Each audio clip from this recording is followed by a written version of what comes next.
A todos los amigos de Actores Productivos, la cordial bienvenida a esta presentación que hacemos este jueves, 6:30 de la tarde, con el afán de difundir noticias positivas. No queremos unirnos a todo ese avalancha de malas noticias. Desde luego estamos en unas circunstancias difíciles y por eso Andrés Pareja, subsecretario de Redes de Innovación del Ministerio de Agricultura y Ganadería, nos acompañará más adelante. Él hará una exposición de cuál es el balance que se tiene sobre las afectaciones del invierno al sector agrícola nacional. Andrés, yo creo que tú te unes conmigo a darle un agradecimiento muy especial a todos los migrantes, a todas las personas que ayudan en el país. Damos una brevemente, las remesas llegaron durante el 2022 a la cifra récord de más de 4.700 millones de dólares. Son unas cifras que ha publicado el Banco Central recientemente y que ingresó al país todo este dinero y representó un nuevo récord histórico. Ya imagínate en las estadísticas del Producto Interno Bruto, esta cantidad de dinero es casi el 4, un poquito más, el 4%, y significa que el flujo de remesas que ingresó al país está por encima de la inversión extranjera directa. Gracias a toda esta comunidad. Y ahora sí vamos al grano. La Subsecretaría de Redes de Innovación Agropecuaria, a través de la Dirección de Riesgos y Aseguramiento Agropecuario del MAC, es el vínculo que hay en el Comité de Operaciones de Emergencia Nacional, específicamente de la Mesa Técnica de Trabajo, Medios de Vida y Productividad. Andrés, ¿qué sabemos y sobre todo qué se va a hacer de parte del ente oficial? Muy buenas tardes. Muy buenas tardes, muchísimas gracias por este espacio y muchas gracias a todos los que nos escuchan. Bueno, te Eh, escuchamos. sí, como tú bien dices, nosotros como Ministerio de Agricultura formamos parte de la Mesa Técnica 6, que está dentro pues de, eh, del Sistema Nacional de Gestión de Riesgos, que incluye pues todas las instancias del Estado para atender a los ciudadanos cuando hay algún evento riesgoso o un evento normalmente climático riesgoso de todo tipo, desde pues, terremotos, tsunamis o inundaciones como lo que hemos estado viendo en este caso.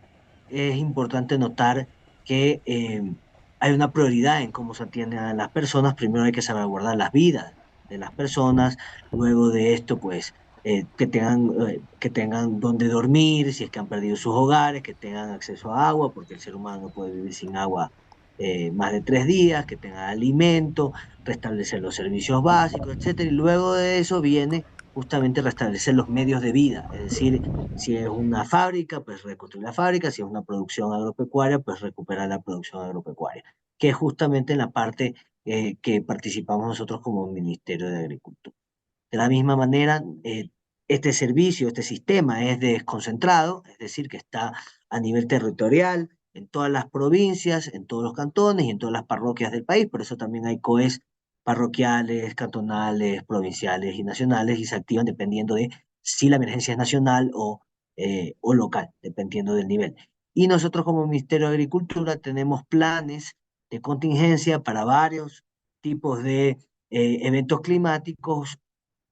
Puntualmente tenemos pues para inundaciones, pero también pues para caídas de cenizas, heladas y una serie de eventos probables, obviamente en las provincias que son más propensas a distintos tipos de eventos climáticos. Entonces, todas las provincias tienen ya sus planes que fueron actualizados a fines del año pasado, de hecho, algunos, para hacer frente a un evento climático como este.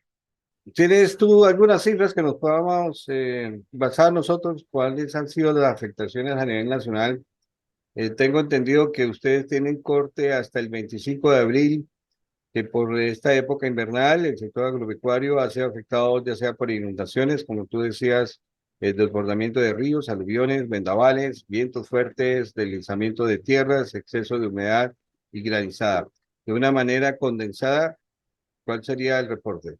En la sierra es más común por la geografía misma de la sierra que no hayan inundaciones, sino que hayan deslizamiento de tierras. Por eso hemos visto, por ejemplo, que algunas carreteras se han visto cerradas porque han caído material sobre las mismas. Entonces, nosotros al momento en el sector agropecuario, ¿sí?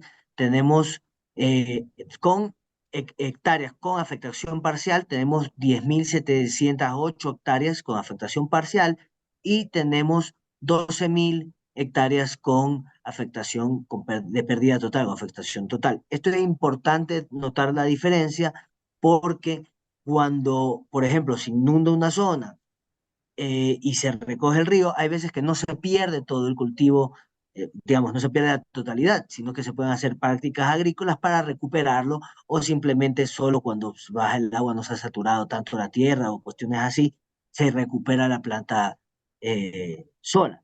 Otras veces hay un evento y se pierde absolutamente el cultivo. Entonces es bastante importante notar esas diferencias entre las afectaciones. De todas maneras, mientras esté inundado, los técnicos hacen estimaciones porque si está inundado no puede entrar hasta más allá para poder ver con realidad lo que haya sucedido. Y otra cosa importante es notar que esta información es muy dinámica, que va cambiando todos los días, porque un evento climático como la estación invernal, donde no es que como un terremoto, que pasa en un momento, en un día, una catástrofe y ya puedes medir cuáles son los daños, en un evento climático de etapa invernal, eh, llueve durante bastante tiempo, durante algunos meses, entonces puede ser que un sitio haya llovido, se haya inundado, se haya retirado el río y no haya tenido ninguna pérdida, o haya tenido una pérdida parcial, pero vuelve a llover, se vuelve a inundar y ahí sí tiene una pérdida total. Entonces, esta información es bastante dinámica y se va midiendo durante toda la época invernal y los datos totales o el saldo total de la afectación durante todo este tiempo prolongado se puede saber realmente al finalizar la etapa invernal en este caso. Saquemos algunos puntos en concretos. Hasta ahora, el impacto no amenaza con el abastecimiento normal de los alimentos básicos aquí en el Ecuador.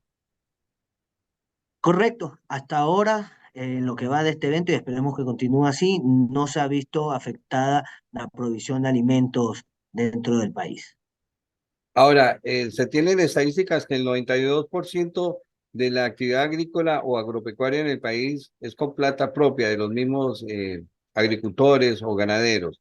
Mi pregunta es, la ayuda hacia ellos que han perdido, ¿cómo va a llegar y qué les puedes decir?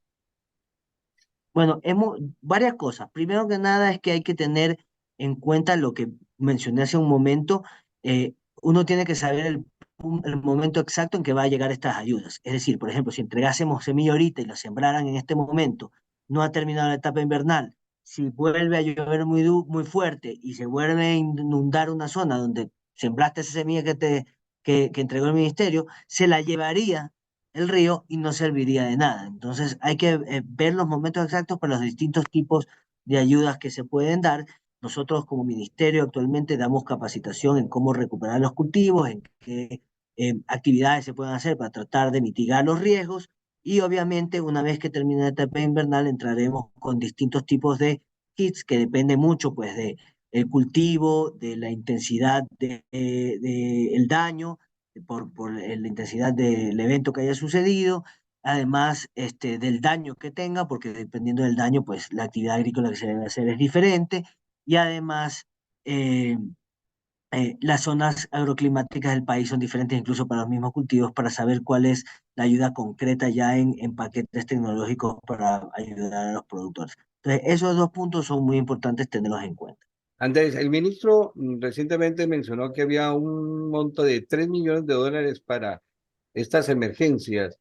¿Con qué cuentan ustedes? ¿Con qué cantidad de dinero para comprar estos kits y proveerle a los agricultores perjudicados ayuda?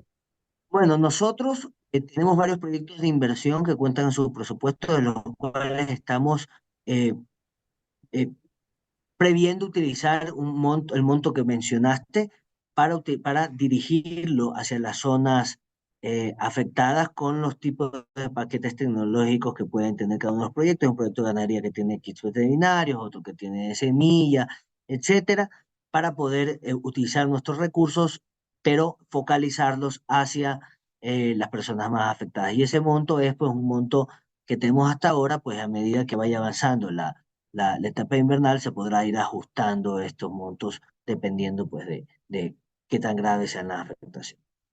Ya por último, Andrés, háblanos un poco de los pronósticos del INAMI. Por ejemplo, a través de la Subsecretaría de Redes de Innovación Agropecuaria, me imagino que tienen la misma información, las alertas que ellos realizan. Por ejemplo, por lluvias, tormentas y viento, la advertencia meteorológica es muy negativa en zonas del litoral insular, por niveles muy altos de precipitaciones. Hablamos de Guayas, Los Ríos, el sur de Esmeraldas, Santo Domingo de los Áchilas y parte de Manabí.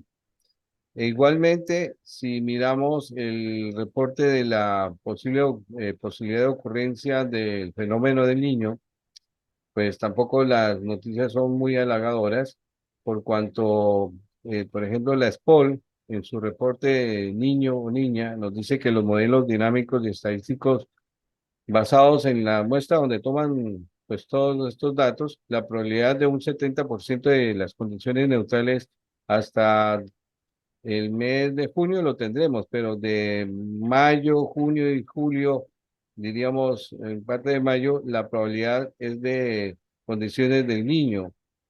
¿Qué sabes tú y cómo se está preparando el ministerio ante este fenómeno atmosférico? Primero empezar por decir que comentaba hace un momento que es muy difícil hacer predicciones sobre el clima, especialmente ahora pues con el cambio climático muy complicado.